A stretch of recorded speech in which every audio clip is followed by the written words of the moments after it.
Isiganeko esikhwankqisayo sehlazo lokugopisa kwabantwana bebanga leshumi.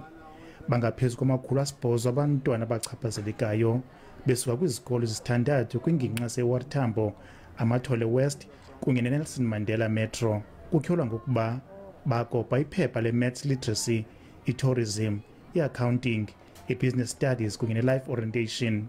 Othisha kumsasaze abayi-32 bajongene nezityholo zobana ngaba bakopise abantwana ukanti inqununu ezintandathu zezikolo nazo zijongene nezityholo ngoba kukhumbula msasaze otishara bona bezi-invigilators esikolweni ukanti uprincipal bezi-chief invigilator.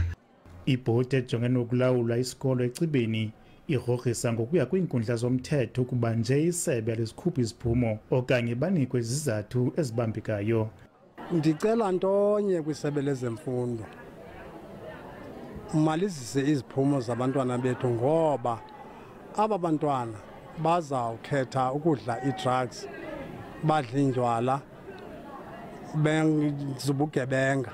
Abazali babantwana abaqumbe basisifu bambi baxhelekile emphefumlweni.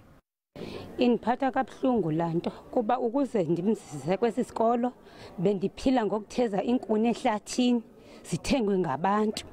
Akucaci ukuba kuzokwenziwa ntoni na ngeetitshala ezichaphazelekayo, kodwa isebe lithi lizawuphanda kuthathwe amanyathelo ngakuzo ngokweziphumo zophando. Abantwana bona bazobhangiswa ekubhaleni iphepha lebanga leshumi iminyaka ethi mayibe mithathu bengathathi inxaxheba. Ndinkululeko Nyembizwe, Iindaba ze-SABC, ePort St Johns.